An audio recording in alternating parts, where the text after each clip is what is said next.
గతం ఏమైందో మాకు తెలియదు. నేనైతే చెప్తున్నా 100% మేము చెప్తున్నాం సార్.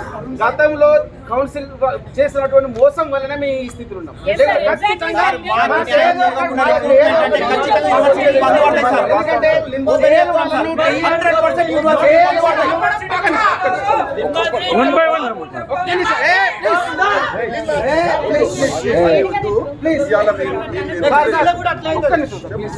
గతంలో కౌన్సిల్ వాళ్ళు మమ్మల్ని మభ్య పెట్టారు సార్. మీ ఫైల్ పుటప్ అయిందని చెప్పి మాకు సంబంధించిన డాటాను రాంగ్ పిటిషన్ మేడం.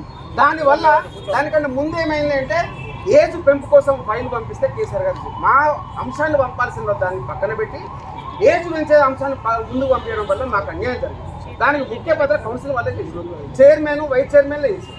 మేమేమంటున్నామంటే మా డిమాండ్ ఏదైతే ఉందో మేము గత కొన్ని సంవత్సరాలుగా మా డిమాండ్ ఏమంటారు రెగ్యులరైజేషన్ అంటున్నాం. రెగ్యులరైజేషన్ టెక్నికల్గా ఇబ్బంది అనిపించినప్పుడు అనుకున్నప్పుడు basic plus BA plus HR scale ఇవ్వడానికి నష్టమే ఉన్నది. ప్రాబ్లం ఏంటి? మీరు ఒక లా ప్రొఫెసర్ కదా సార్, మీరు సిఫార్సు ఎందుకు చేయట్లేదు అంటున్నాను. నాకు కూడా ఇప్పుడు నేను వచ్చిన నేపథ్యం చూడండి, 4 సార్లు ప్రతి ఒక్కరు రెగ్యులరైజ్ అయి ఉన్నారు. నేను ఇప్పుడు మీ దగ్గరనే కాదు, నేను అడగండి మా వాళ్ళతోటి ఎట్లా చేస్తే మీరు ఒకటి కాదు ఇచ్చిపెట్టండి, లెక్చరర్సే కాదు, ఇవాళ కాంట్రాక్టర్లో 100,000 మంది ఉద్యోగం.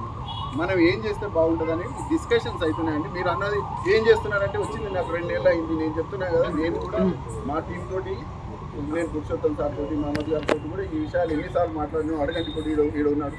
కాకపోతే ఏంటంటే ప్రతిదీ టైం పడుతుంది. ఇవాళ డిగ్రీ కాలేజు, ఇంజనీరింగ్ కాలేజ్ సమస్యలు ఉన్నాయి. ఫీజు రియంబర్స్మెంట్ లేక ఎంత ఇబ్బంది అయిందో నేను నా వంతుగా నేను ఏం చేశాను, ఇవాళ 1000 నుంచి 11 మంది మీరు డిగ్రీ కాలేజ్ అడగండి, వాళ్ళని అడగండి. దృష్టికి తీసుకుపోవడం వరకు మా బాధ్యత అండి, చెప్పడం వరకు మా బాధ్యత అండి. జాబులు అయితే నేను గతంలో జీవో నంబర్ 11 కోసం హైయర్ ఎడ్యుకేషన్ కౌన్సిలే తిరుపతి సార్తో కమిటీ వేసింది సార్. ఆ ద్వారానే మా సాలరీస్ పెరిగినాయి సార్. అంటే మీ మీద బాధ్యత లేదనడం కరెక్ట్ కాదు సార్. మీ మీద బాధ్యత ఉంది. చెప్పండి